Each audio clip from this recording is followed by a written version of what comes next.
Hello and welcome to the AHF podcast. I'm your host, Joe Schwab. Today's episode is something new for us. It's the first in a series of 6 surgeon roundtables we've recorded in partnership with Smith+Nephew.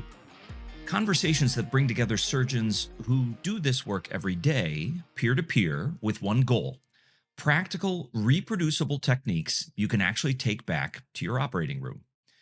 We're starting with a big one: the complex primary total hip arthroplasty.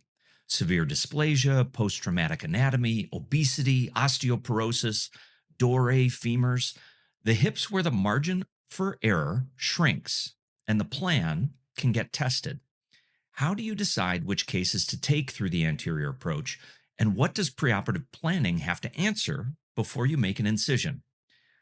What do you do the moment a calcar fracture appears, and how do spinopelvic mechanics change where the cup needs to go? Well, 3 guests join me for this conversation. Dr. Jessica Hooper, who leads an outpatient joint program and brings the perspective of doing complex work safely in an ASC. Dr. Stephen Duncan, who operates across the full spectrum from hip preservation to revision and knows exactly which traps in a primary set up the revision that follows. And Dr. Chad Watts, a high-volume hip surgeon focused on making every step of the workflow repeatable. What I think you'll appreciate most is how concrete this gets. Do this, avoid that, and why. So let's join the conversation. Jessica, I want to ask you, you lead an outpatient total joint program. When you're thinking about high-risk primaries, is there a principle that you use that keep cases sort of safe and reproducible in an ASC environment? Yeah, definitely. I would say planning ahead, simple, but that means with the OR staff, with the surgical team members, the reps, and also with anesthesia, so that everyone's on the same page about what we need for the case and likely case duration. I think in general, in the outpatient setting, we would try to keep things as simple as possible. And so it's important that all members of the team are aware ahead of time if anything from the norm, differing from the norm is happening, to try to maintain efficiency as much as possible. Chad, you also perform a high volume of hip replacements. If you were to pick out one step in your anterior approach primary workflow that you never skip because it consistently helps you prevent a complication, what would that be? It's a tough question trying to pick just one step, right? I think the beauty of a nice surgical flow is that really every step kind of sets you up for the next step. And so I really try my best not to skip any steps. And I think that's really probably the secret. But I think when you look at just preventable complications, in my mind, those are probably almost always due to exposure issues, right? And I think especially starting out when I was beginning, and I think probably one of the biggest struggles for newer surgeons is really that femoral exposure, right? It's late in the case, you're getting tired and sweaty and wanting to be done, and it's just tempting to maybe start broaching before you're really ready. I think for newer surgeons, that's really going to be the key: is just don't start broaching until you're really set up for success there. And Stephen, talking about anterior approach and revision work, when you're actually seeing a complex primary, is there a common trap that you see that sets up a case to maybe become a revision later? I mean, it's just like I said, it comes down to the planning. So if you failed to plan for, say, poor bone clot on the socket side, where you don't have a revision cup with maybe lock-in screws, or you didn't quite understand the version on the femoral side, and you get in there and the version's 40 degrees and you don't have a version change in stem, that's a failure to plan. And really, all the pre-op planning, I do it 2 weeks ahead of time, so that reps have everything available, so that and not scrambling to bring something in that may not live in your city is helpful not only for the patient, but also for the reps that you don't want them having to be the courier at 2 a.m. trying to get stuff at the airport. Yeah. And so let's talk a little bit about complex primaries and case selection. And Stephen, I'm going to stay with you. When you look at a complex primary, think of a CRO3, CRO2 dysplasia, severe deformity, post-traumatic changes maybe, or obesity. What factors fundamentally change your plan, specifically when you're thinking about doing it from an anterior-based approach? Yeah, I mean, the socket side is not always super challenging, and maybe in the dysplastic case when they have a high hip center, but it's really the femoral side. And as I said earlier, planning for what stem you need. Do you need a virgin changing stem? Because you may need to prepare for a little bit bigger release. Maybe you're not doing a bikini that day where you have to get more up on the TFL and you got to be able to put a straight stem in. Or perhaps you can get away with a shorter stem and that obese patient so you don't have to do as big of a release. So again, really understanding the femoral geometry is really what drives probably the harder anterior stuff to make it easier. So, Jessica, from an outpatient setting, is that the same factor that influences your sort of pre-op planning, or what do you think about for optimization? Yeah, I think beyond what Steve just mentioned, the other thing that I'm thinking about is how much equipment I'm going to need to do the case, and then how long the case I expect it to take. Because as we know, outpatient centers are not really set up to process a huge amount of trays and have multiple options for your plans A, B, and C. So do I need a lot of equipment is my first question that I'm asking myself. The second one would be, if I'm removing hardware, how long do I realistically expect it to take? Because going back to the piece about efficiency, if I'm fighting to get an old femoral nail out, that block time at that outpatient setting might be better used by more simpler cases. But I will discharge some more complex primaries from that hospital setting, so not necessarily in a surgery center. And I think those patients can go home safely if they have good social support. The patient doesn't have any other medical issues that would preclude them from going home safely. And then how extensive of a reconstruction is done during the surgery. So is there major blood loss or any issues like that? Chad, are you doing all of your, say, higher risk primaries through an anterior approach? Or if not, what are your personal sort of go, no-go considerations? Yeah, I mean, I think anterior approach is definitely the default. That's where I'm doing the vast majority of them. There are a handful of things where if I see, I'll tend to do a more laterally based or posterior approach.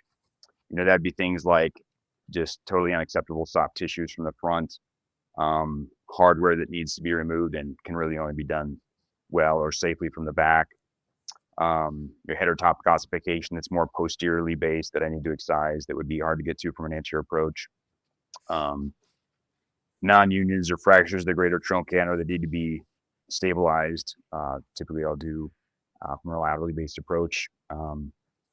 Then the other thing we see sometimes is especially in like debilitated folks, maybe in the hip fracture population, most commonly people that have been in a wheelchair for a long time, they come in with significant flexion contractures through their hips and their knees. As a Hannah table user, it can be pretty difficult sometimes getting good exposure on those folks if they've got a significant flexion contracture. Usually they've got really bad bone that accompanies that. So a lot of times I'll typically go through a more lateral based approach for those patients as well. Jessica, are there sort of non-negotiable questions when you're thinking about doing more complex primaries through an anterior approach, things that you might want answered preoperatively, like, for instance, templating or figuring out a limb length strategy or what your femoral version might be, or instability risks? Yeah, of course. I always template my cases and also try to do it ahead of time as well. Um, my default for the majority of cases is a short triple wedge taper stem, which does work well for most femoral morphologies. But I think there are certain situations, such as very poor bone quality, in which I'd want to have a cemented stem option, um, something with, a huge amount of femoral anteversion, and I need a stem where I can set it. Those are things I need to know ahead of time. And then I think limb length depends a bit on the situation. Are you able to restore the hip center to the native position? Has the patient always been short, or are they short because of post-traumatic situation, osteonecrosis? I get a standing x-ray, also to see how they stand, if there's any spine issues that play a role in that as well. And I think most of the time I am shooting to restore their limb length as much as I can, but it's not always possible. Hmm. So, Stephen, you also mentioned preoperative templating. I think you said 2 weeks ahead of time. How valuable is your structured pre-op planning in helping you sort of anticipate challenges and align your plan, what you want to do, with what you have available to you in the operating room? So I'm a big F1 fan, and from the movie, and Sonny Hayes says, "Hope is not a plan," right? So if you don't plan appropriately, you're going to be fooled. And uh, being a hip preservation at a heart, we're starting to understand more version abnormalities, and so I'll get long leg standing films. And if you notice some abnormalities at the lesser, but sometimes you'll see at the knee if they have a really internally rotated profile, they may have more version abnormalities that you're not picking up just on an AP pelvis. So we'll utilize CT scans to truly define what their anatomy is. So that way you can have a better sense as maybe they have 15 degrees of anteversion, but gosh, I thought they had 30. And vice versa. Maybe they have significant retroversion where I think the anterior approaches could probably tolerate a little retroversion, but if they have significant retroversion, you may be fooled and go, gosh, I didn't have a version change in stem that day. So that information is very valuable. Chad, talking a little bit more about some of these complex primaries, when you think about folks with acetabular dysplasia, post-traumatic hips, how do you prioritize restoring center of rotation, achieving good femoral coverage, protecting the soft tissues, while also avoiding over-lengthening? Yeah, I think that's a good goal. All those things you just mentioned, that's basically what we're shooting for. I think if you look at the dysplastic hips, it seems like back in the day in training, the debate was always, do you go for a high hip center or an anatomic hip center? If you look at that actual definition of what a high hip center is, it's raising the hip center like 15 millimeters or more, which really is uncommon. And I haven't met anybody that's really a proponent of that approach, although I'm sure they're out there. Really what I've seen more nowadays is, pretty much everybody's in favor of more of an anatomic hip center. In a dysplastic, there's a couple ways you can do that, right? You can stay small and medialize, and there's other folks that tend to go with a little bit of a bigger cup and try to avoid going through that medial wall. In my experience, the latter of those approaches, where you stay big and avoid going through the medial wall, kind of sets you up for a few complications. One of those is soft tissue impingement, like you mentioned. You're going to tend to have the edges of your socket proud and prominent, and that's also going to push your hip, down and away. So you're going to tend to have too much offset, and you're going to have a tendency to maybe even over-lengthen them sometimes in those sorts of situations. So for me personally, I really am a proponent of, I try to keep my cup a little bit on the smaller side, and I'm definitely not afraid to medialize a bit, right? So when I'm reaming, I try to, I visualize, I'll put a reamer or maybe a cup trial in and try to get a sense of where it's going to want to sit. And then as I ream, I'm going to go nice and slow. I'm going to stop and check multiple times visually and put my finger in there and feel the walls, keep an eye with fluoro, and then just do a nice controlled, usually kind of medializing that cup in a little bit. And then I know I'm medial enough when my cup walls are covered and I feel like there's enough superior bone coverage. And then in those patients, typically I'm using a redapt cup, which has been honestly a game changer with these situations. So the ability to put locking screws in these patients who don't have a ton of bony support. You get that cup medial, put some locking screws in both above and below. You get great fixation that way. Plus it's covered. You're not going to have soft tissue impingement. Plus, then when you go to the femoral side, you're not fighting with a cup that's too low and too lateral, which I feel like really sets you up to be able to be a little bit more, gives you a little bit more flexibility on the femoral side, so you're not fighting that quite so much. And Stephen, I want to ask you, talking about acetabular dysplasia, with your sort of preservation background, preservation mindset, does that push you to be a little bit more conservative with patients with painful dysplasia? Or do you rethink your approach to them entirely? How do you approach it that would be, say, different than a classic joint replacement surgeon? Yeah, man, I'm not a push for doing a PAO. One, because in the post PAO patient conversion to total, as Chad alluded to, I mean, there are challenges when they still have that vertical socket.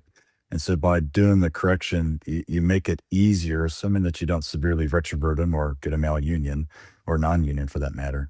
But it does make the conversion a lot easier to put a more or less a standard cup in if you actually brought their hip center down a little bit. So um, I've found it's been easier to do those conversions. PAO for us is now it's an outpatient procedure. Takes it a little over an hour. So where it used to be this god awful, you stay in the hospital for days on end. Now we actually sort of push the indication because long term, I do think it makes it easier for the next surgeon to potentially convert them over. Hmm. And Jessica, any pearls for managing these types of patients specifically in an outpatient environment? Yeah. I think the biggest ones that haven't been mentioned yet are probably the non-surgical aspect. So what's the social factors and support for the patient? Do they live really far away? Um, do they have enough people who can help them at home? Usually the patients are younger, who are dysplasia patients having conversions to total hips. So I think setting expectations with them too, is important. And then, if they have any other medical comorbidities that would affect their ability to tolerate perhaps a longer anesthesia, and more blood loss. Hmm. I want to switch gears a little bit and talk about the femur. And Stephen, you mentioned the femur as being an important sort of consideration in your approach. So when you're dealing with real dense femoral canals, Dorr A femur, through an anterior approach, are there specific exposure or broaching principles that you emphasize to avoid either fracture or perforation? So one, yes, as you alluded to, you got to see it and making sure that you're actually in the canal. So it's the benefit of doing DA. You can use fluoro specifically if you're starting out to make sure that you're in the canal. We have rasps that can help open up that bottom part. You do have to be comfortable and sometimes opening up reamers because you don't want to pot or stem distally. And so being comfortable getting that straight reamer in and not reaming out your metaphyseal bone. So being able to expose the TFL to get that femur up so that you can ream the bone appropriately and be okay. Sometimes, yes, you're going to put a cable on prophylactically. There's no harm in putting that on. You know, an ounce of prevention goes a long way. And sometimes we'll even touch on that dreaded thing called cement. Sometimes you got to cement these femurs once in a while. And so having that discussion with anesthesia to say, hey, you know, we're going to cement today. Maybe we want to give them some fluid so that no one wants to do chest compressions. Mm. Chad, where do you most often see fractures occur, and what do you do to prevent them? Yeah, so I think, I mean, your most common fractures, right? There's going to be the calcar cracks, the greater stroke fractures, and the perforations, right? And to me, the calcar cracks are going to be that anteromedial crack. It's usually, you know, older women, maybe with a smaller neck. That's going to happen, you know, putting in a tight broach or tight stem, maybe even taking a tight broach out. You're going to see those pop up. The greater stroke fractures are typically your tougher exposures, right? You're tending to, maybe you're pushing or pulling on things a little bit harder than you should be, especially in people with bad bone. And again, your perforations are going to be more like Steve alluded to, where you just don't quite have that exposure, right? You're trying to cheat that stem in there, even though you don't quite have line of sight and your stem in the right angle. So I think kind of acknowledging when they happen is important because then you can kind of anticipate what's coming and do your best to avoid those, right? So again, at the end of the day, having a good exposure, and if your exposure isn't good enough, then you pause and you get better exposure. And again, triple taper stems to me have been a game changer. I used to use more of a rectangular stem, and you even in a perfect exposure, sometimes you still get a little anteromedial calcar crack. And with the triple taper stems, it's almost like it just doesn't happen the way it used to with the rectangular stem. So that's honestly been the biggest game changer in my practice from a fracture standpoint. Jessica, are there intraoperative cues that you see that tell you to kind of maybe slow down or reassess what you're doing during your femoral prep? Yeah, definitely. I think when I first externally rotate the femur before I drop the leg, um, just noting how difficult that is. Is it hard to get the leg to 90 degrees? Is there a lot of tension when we externally rotate? That tells me maybe I need to pause. Maybe I need to think about extending proximally, releasing some of the TFL off of the pelvis to just help get that exposure so that I can see. Um, and then the second one I would say is once the femur is exposed and starting to broach, looking at my templated size, and if a small broach, so way under where I expect to be, isn't advancing easily, stopping or taking an X-ray, bringing in the fluoro and taking an X-ray with the broach in to make sure that I'm aiming in the right direction or I'm not directing the broach out posteriorly, is hugely helpful, and I think prevents a lot of complications. Mhm. And staying with you, Jessica, how do canal morphology and maybe bone quality influence your femoral strategy when you're doing a complex primary, especially when you're sort of balancing, fixation to the component, protecting the soft tissues, and being able to do this in a reproducible way? Yeah, absolutely. I think um it influences stem choice, simply. I think the triple taper stems are really versatile, and I would say I probably use them for 90% of my primaries. But the other 10%, either with really poor bone quality, um, really small patients, um, abnormal version on the femur. Those are things that I notice and pick up in my templating, so that I can anticipate challenges, prevent fractures, or prevent mal rotating my stem while I'm broaching. And knowing if I have to go away from that triple taper. Um, I think that another one too that we probably talk about less is the patients who are very small but also have a lot of offset. That can be kind of a tough one to plan for, because if your go-to for really small patients or dysplastic patients is a Wagner style stem, it doesn't really have a lot of offset options. So you either have to compromise on that and accept less version or think about something else. And I would say in that setting, cement can be a good option. Um, or even going to a short revision style stem, which are a bit longer but tend to have more options for setting offset. So you've all kind of mentioned, using a triple tapered stem, and it seems to me as though the market has been moving towards that. So Stephen and Chad, I just want to ask you, when we're talking about these different femoral morphologies, these different canal morphologies, how do you think about stem system design? For example, the catalyst stem, as part of achieving your predictable fixation while still allowing you to make some changes intraoperatively to achieve stability or verify leg lengths? So with Catalyst, I mean, I came from using Polar, and Polar's a great stem, but a little longer. And it basically, the canal sort of dictates how that stem's going to go in. Catalyst being shorter, if you look at the morphology of the proximal femur, we'll have some that have very little offset and are more or less valgus. And then you have some that are more varus. And as Jessica alluded to, if you maybe if the person has got a lot of offset, you want to leave them some varus, and that stem tolerates it very well. Versus the one who doesn't have a whole lot of offset, you can actually put them in valgus. And the nice part is when you pair it with automated impaction, it kind of tells you where that stem is supposed to stop, as opposed to the what I call the 1,000 times that you have to do a stem before you feel comfortable knowing that this is what's actually going to work.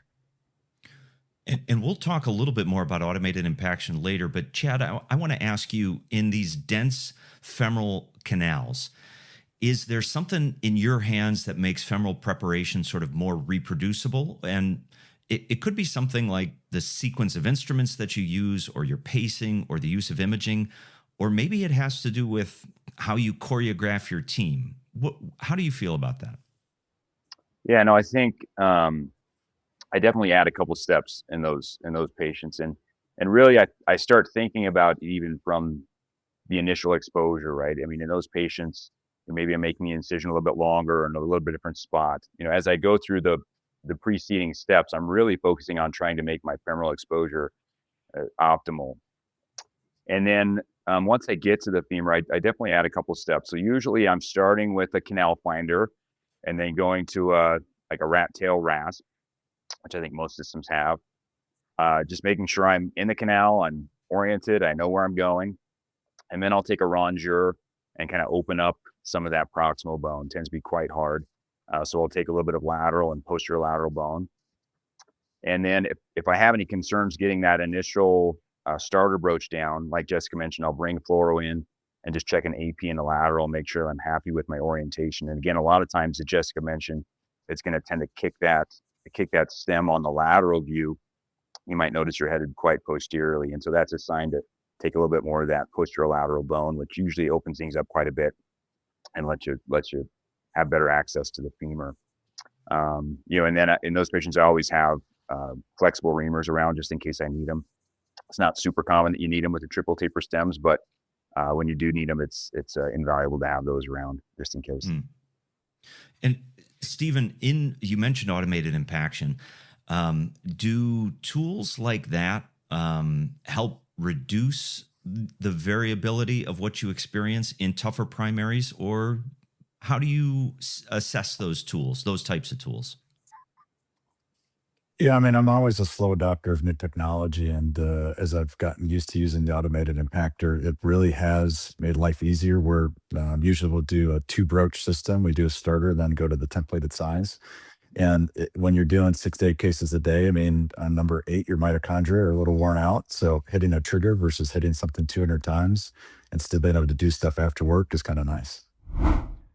This episode of the AHF podcast is brought to you by Smith+Nephew, a portfolio medical technology business focused on the repair, regeneration, and replacement of soft and hard tissue by using technology to take the limits off living.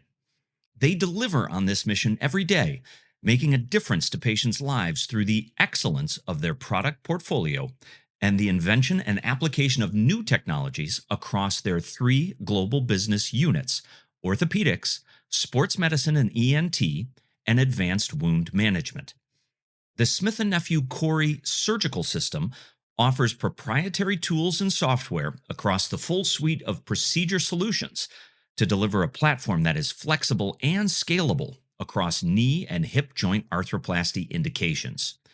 Choreograph pre-op planning and modeling services, combined with the RI Hip Solutions and the recently launched Catalyst Stem primary hip system, offers a complete solution for primary total hip arthroplasty. To learn more about Smith+Nephew Revision Hip Solutions, visit smithandnephew.com. So, Jessica, I want to come back to you talking, I think Chad had mentioned about Calcar fractures. So if you see a Calcar fracture occurring and it's during a more complex primary, walk me through kind of your immediate decision framework through recognition of the problem, your assessment of maybe broach stability, what your concepts are for fixation, and whether you're going to stick with plan A that you came into the operating room with, or whether you're going to be thinking about other plans. It depends on which part of the case it occurs. If it's a complex hip such that the patient is very small, has small offset, it's harder to get enough mobilization of the femur.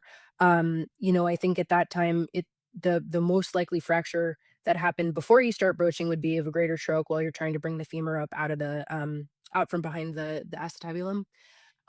So I think in that situation, I would probably proceed with broaching as planned, bring the leg up, reduce the hip, and then take a lot of fluoro shots and really kind of better characterize the size of the troch fracture and the extent of it, um, and how much it moves as I'm evaluating mobility of the hip.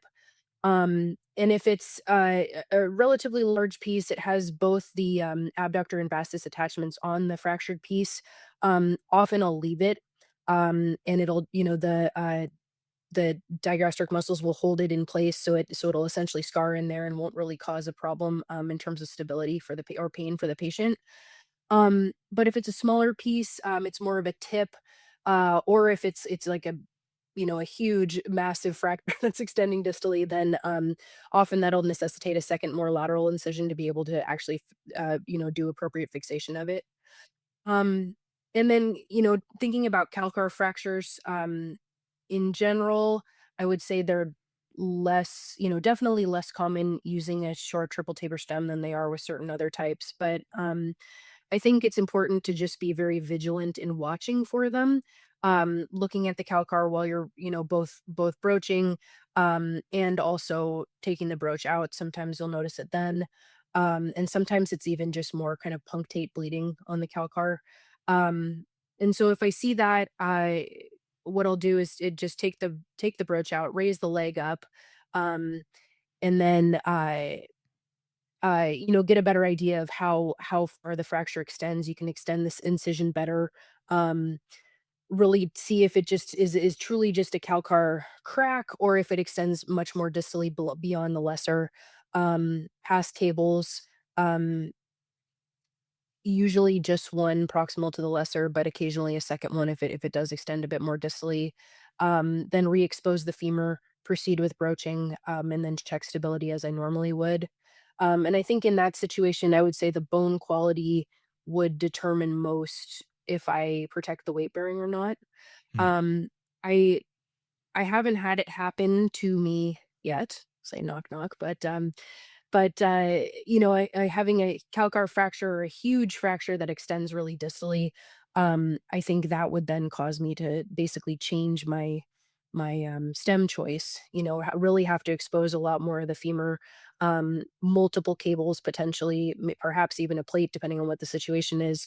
And then if that were the case, I would likely go with a more diaphyseal engaging stem, just to make sure that give the patient the best chance to heal. Hmm. And a couple of quick follow-ups on this. So you started out talking with troch fractures, and it's very common that I hear, when you've got those sort of digastric troch fractures, that people will leave them when doing it from an anterior approach. Does it at all affect what you think about their postoperative stability? And do you change to something like a dual mobility construct in those circumstances, or would you just do your normal primary articulation? No, it wouldn't necessarily make me switch to a dual mobility. I would say that's probably a situation in which I would probably try to evaluate posterior stability, like take the foot out of the table lock, I guess, or the boot, unlock the boot from the table, if you will. Flex the hip up to 90 and then internally rotate to see if that piece is going to impinge anywhere. Hmm. And I think if that were the case, I might try to give a little bit more offset, or I don't know that a dual mobility would necessarily add much in that situation. Hmm. Um, I think, from a stability perspective, the tension on the vastus keeps good tension on the abductor muscles. So I haven't really found myself in a situation where I feel like the stability is not great, and with the fracture, and that dual mobility is the answer to fix it Hmm. necessarily. On the calcar cracks that you mentioned, are you putting in, generally speaking, collared stems or non-collared stems? And does that affect your decision about how far you will go to look for the propagation of a fracture and whether or not you put cables? I do use a collared stem routinely. I don't think that it would make me less likely to put a cable if I saw a calcar fracture, or make me not expose fully. Um, I've heard it kind of anecdotally of people otherwise being like, "Oh, it's like you have a collar, it's fine," but I don't know, it just kind of doesn't really sit so nicely with me. So, Chad, what keeps, I haven't operated with you, so I don't know how you're going to answer this question, but when one of those calcar cracks occurs, What keeps the room calm and controlled?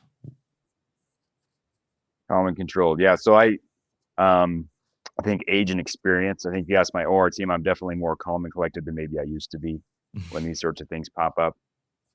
But I think honestly, I think it just takes, you got to change your mindset a little bit, right? You got to get out of efficiency mode and get into, okay, we're going to fix this Calcar crack mode. And I think, having cables there obviously makes a difference, right? I've heard of people, not having cables at their ASC. That sounds crazy, right? So, I mean, you got to have equipment there to deal with these issues when they come up. You just got to know the steps, right? And you just got to do it one step at a time, just like Jessica mentioned. And things are going to be fine. But it's the big thing is you deal with it, you acknowledge it, you fix it right now, so you don't have to come back and fix it next week. And then you get on with your day. Stephen, we're going to swing back to the acetabular discussion for just a minute. And I want to know, when you're dealing with a complex primary or maybe somebody with compromised bone quality, what are you doing to avoid over-reaming or maybe unintended drift in your acetabular orientation while still trying to achieve your stable acetabular fixation? Yeah, I mean, in large part, we used to start, 8 sizes below the templated cup size. And as we've migrated along, we've learned probably use a bigger reamer and fewer of them to help kind of avoid over-medialization. And so that's been one change. Usually we'll measure the head size just to confirm. And usually if you measure like a 50, you're putting a 54 cup in. The other part too is I really like fluoro. And so what we'll do is we'll park fluoro over the hip itself and do controlled medialization. I actually use the lift and put the reamer into my shoulder. So instead of pushing, I'm actually pulling in a controlled fashion, and you can see how far you're medializing. And the other part too is know how new or old your reamers are.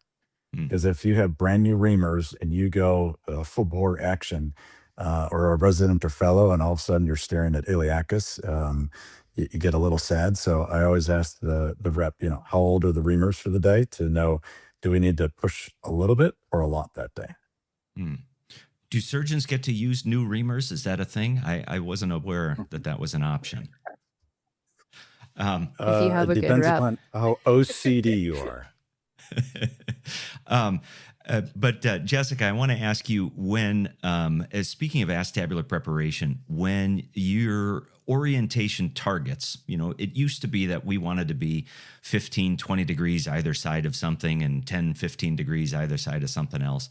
But nowadays we're going by degree, right? And so when you've started to narrow your orientation targets, and maybe you're taking into account functional position and spinopelvic motion and all sorts of things, and you have a really narrow target you want to do, what is helpful to you within an acetabular platform to both hit your functional goal without maybe overexpanding your exposure? Or using the fluoro first and foremost. So I always try to, in the very beginning of the case, get a shot of the pelvis with the fluoro that looks like the pelvis does on the standing x-ray of the patient from pre-op. And then slide it, boom in the fluoro from a pelvis to a hip position. And I do ream under fluoro always. On the cases where the margin for error is small, let's say, I always feel the walls anteriorly and posteriorly first with my hand to know how thick or thin they are. And then I actually always ask to have sharp reamers, because if you don't, and I find that my arm toggles more when I'm reaming in, because I'm having to push harder, so I might jostle up or down.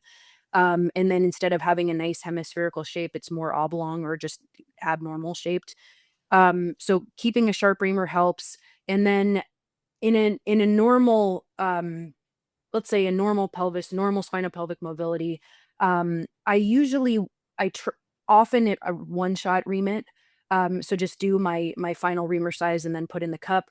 But these ones that it's a little bit, more delicate, let's say, I'll ream and then stop, kind of reassess with my hand, making sure I'm where I want to be, and then go ahead and do that more times. So just slowing down, I think, helps a lot. And are you guys reaming with straight reamer handles, with offset reamer handles? Stephen, what do you use? I'm a straight reamer person. I think I can control it a little bit better, and you can still do it through a relatively small incision without buggering up the tissues. Jessica, how about you? Straight as well. Okay. And Chad? I use an offset reamer. I think it's a little bit easier to get past the femur and gives me a little bit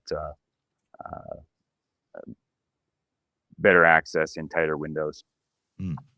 So, Chad, Jessica mentioned, spinopelvic mobility issues, spinopelvic imbalance. In complex primaries where you suspect, or maybe you've done some radiographic evaluation and you've got concerns about spinopelvic mobility, how does that change your planning, and how does it change the target for your cup position? Yeah, it's a complicated topic. I'm a simple man. I try to not to make things too complicated.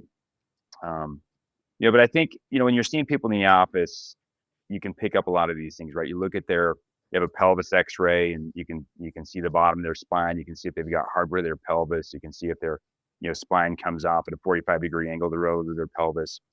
You can see if they're standing with a, outlet or relative inlet view on a standing AP pelvis.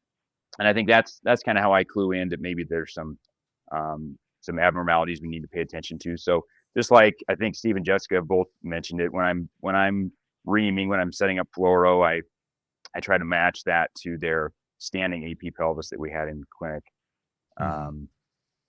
And then I more or less try to put my cup in based on that orientation. Again, making sure that I'm not leaving the cup proud or prominent where it's going to rub or irritate on the soft tissues. And then if it's a patient I'm worried about that has significant deformity, then I'll just go to a dual mobility implant, which I think a dual mobility implant through an anterior approach, the risk of dislocation would be quite small. Yeah. And so if we were to classify surgeons as, and I recognize this is a spectrum, but talking about spinopelvic mobility, there are surgeons that is everything that they evaluate is spinopelvic mobility. On the other end of the spectrum, there are the surgeons who say, we're doing it through an anterior approach. You don't even have to think about spinopelvic mobility. And then I would say there's a large group of surgeons who are in the middle. I like to think about it, but it's a complicated topic. I like to make it simple, sort of like you said, Chad. Chad, I think I know where you fall there, but Stephen and Jessica, where do you guys put yourself on that spectrum? So when I first started, I was a posterior surgeon. And so, yes, I cared because hips dislocate out the back. When I finally went and saw the glory of going to the front, mind you, I do think you have to preserve soft tissues. As a hip preservationist, it makes zero sense to me to cut out a capsule. And so saying to Chad, you target the functional position, but if you keep the capsule, you don't touch the posterior stuff, they don't seem to come out. Mm-hmm. And Jessica, how about you? Yeah, I'm in the middle of the spectrum, but I think through the anterior approach, I think it's very rare that you have somebody that that I have someone that I'm really concerned about. And I guess Chad mentioned it, but like the standing pre-op AP pelvis gives you a lot of information about where they stand.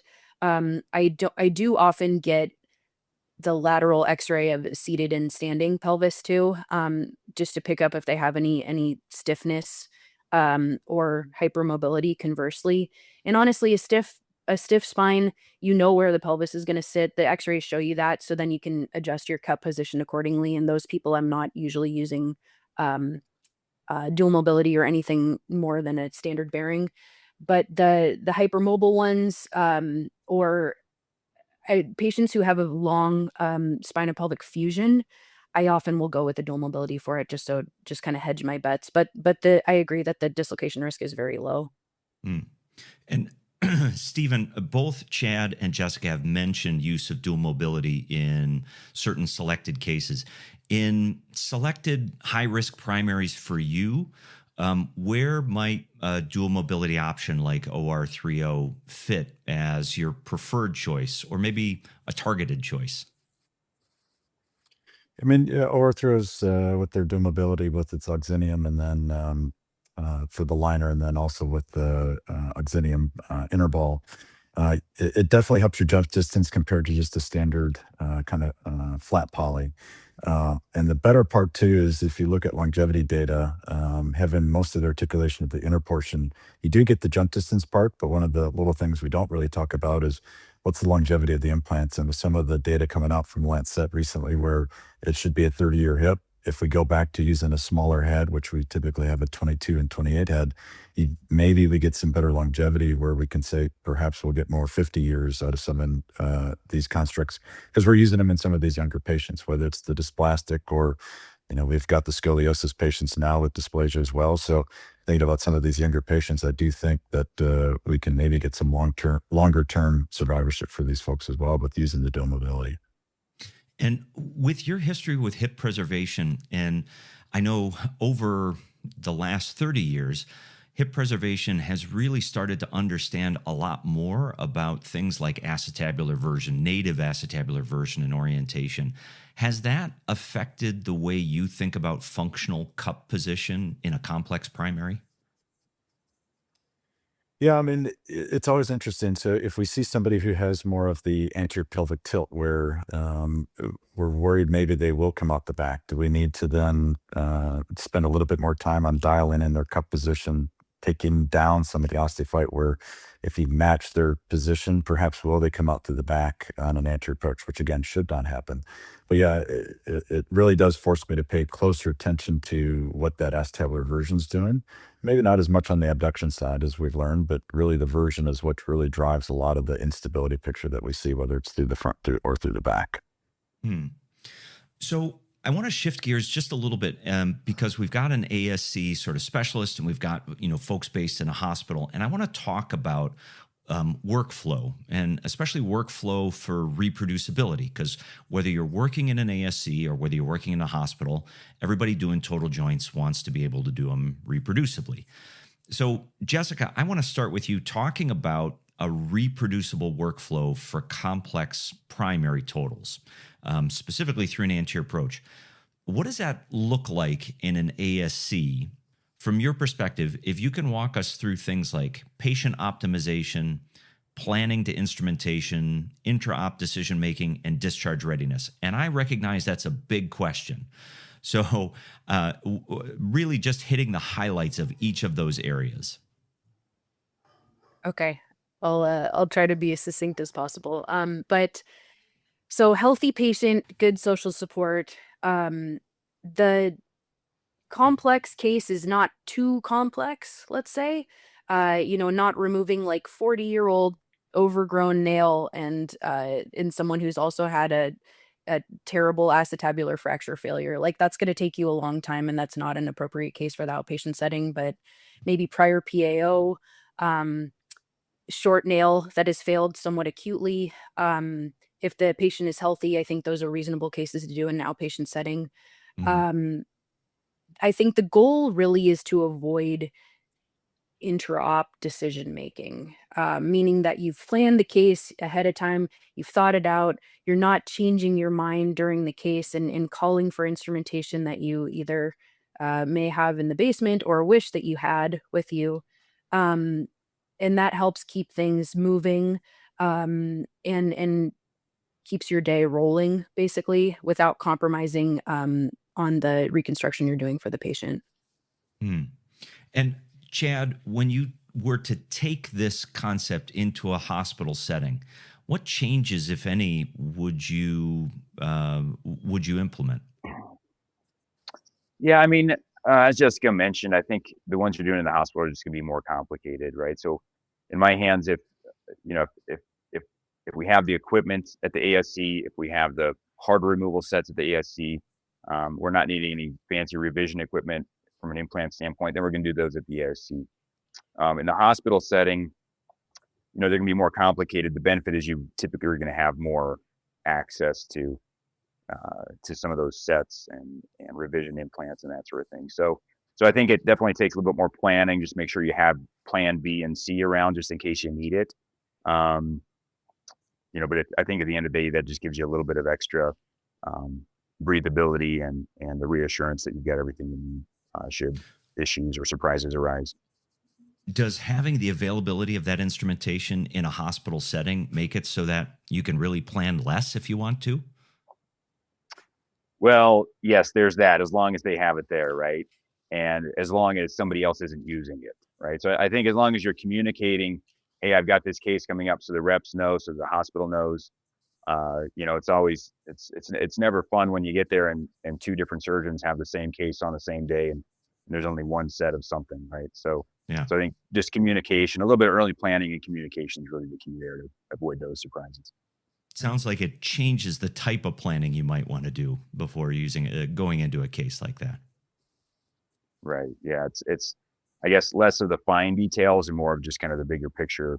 What's plan A, what's plan B, what's plan C, and making sure that's available.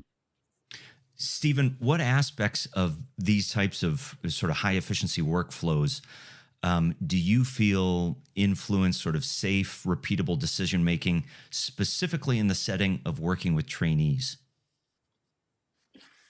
Yeah, so I always call plan C should not be chaos, right? And so knowing the surgical approach such that when it happens, meaning you, let's just say, destroy the femur, you are not freaking out. And so when people go to courses, I always say, plan for the worst. This is when you can actually do it. So do that surgical approach, know how to work around the vastus, underneath the vastus. And so that when you do break the femur and you got to put cables above and below the lesser, it's not a first time thing that you're doing, but you've actually practiced it and you actually look slick at doing it. And that way people in the back corner aren't going, what in God's name are they doing right now? I think that's solid advice. And you've all been really generous with your time. I just have kind of a closing question for each of you. And Stephen, I'm going to start with you. When you look back through the list of complex primary cases you've done, specifically through an anterior approach, could you share with us one mindset shift that really changed how you would approach these type of patients? So it sort of comes from my PO experience. We would do basically that release between TFL to get down to do the iliac osteotomy part. And when I was doing DA early on, I was like, I don't want to touch the TFL at all. And then I kind of had this aha moment where I go, well, we can actually touch the TFL and release it. And they do just fine on PAOs. So for me, it was being comfortable doing the TFL release. When I fix it now, I actually do anchors because it actually holds a pretty more robust repair. And I don't worry about it anymore where I used to when I first started. Jessica, if you were to give advice to someone early in their anterior approach journey who's maybe starting to take on more complex primaries, what's the one thing you'd tell them maybe not to compromise on, especially if they're doing this in outpatient settings? I think be diligent about patient selection. The first complex cases that someone's doing through an anterior approach, you pick one thing that's complex, right? If it's the first time you're putting in an augment in, let's say, do it on a thin patient that has good hip mobility and a normal femur, right? Don't pick a morbidly obese patient with a really stiff hip. And terrible cardiac disease as your first person that you're going to try to do this on. So I think be realistic about your abilities and smart about how you select patients. And the more comfortable you get and kind of prove to yourself that you can do it, you learn things like Steve mentioned. You learn how to release the TFL, how to feel comfortable doing that. You see how the patient does post-op. I think you can then kind of start to take on more in a smart and safe way. And it sounds like insist on sharp reamers each time. Is that right? Always. Yes. Always. Chad, as techniques and implants and planning tools continue to advance, what excites you most about where anterior approach, specifically complex primary anterior approach, is headed? And maybe what surgeon responsibility comes with that progress? Yeah, I think, it's a great time to be a hip surgeon. I think, when you look back at, the implants they used to have with crappy cups and small heads and bad poly, and, now we've got, locking screws with 3 printed cups and triple taper stems and dual mobility. We've just got so much access to, this technology that just makes our job so much easier. It's going to be better for the patients. It's better for us. It's less stressful for us. It's more efficient for us. It's just awesome, and things like automatic impaction. I'm so grateful for that. My shoulder's grateful for that. The idea that maybe someday I won't have to wear lead during a total hip, that probably excites me more than anything else. So it's just a great time to be a hip surgeon. And I think, at the end of the day, what our responsibilities are, I think, not to innovate for innovation's sake, maybe, is one thing, right? I mean, we have things that work really well, right? We don't want to come up with something new that has unintended consequences. And I think that the thing that's always looming over us is just the financial aspect of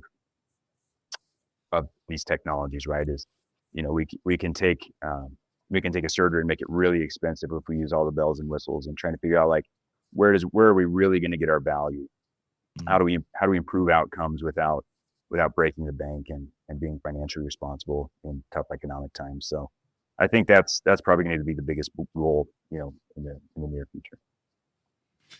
Well, I'd like to thank all of you for joining me today for this roundtable and this discussion of complex primary approach for total hip through an anterior approach. And I really appreciate having all of you today on the AHF podcast. Thank you for joining me for this episode of the AHF podcast. And thank you to our sponsor, Smith+Nephew. As always, please take a moment to like and subscribe so we can keep the lights on and keep sharing great content just like this. Please also drop any topic ideas or feedback in the comments below. You can find the AHF podcast on Apple Podcasts, Spotify, or in any of your favorite podcast apps, as well as in video form on YouTube /@Anterior Hip Foundation, all one word. Episodes of the AHF podcast come out on Fridays. I'm your host, Joe Schwab, asking you to keep those hips happy and healthy.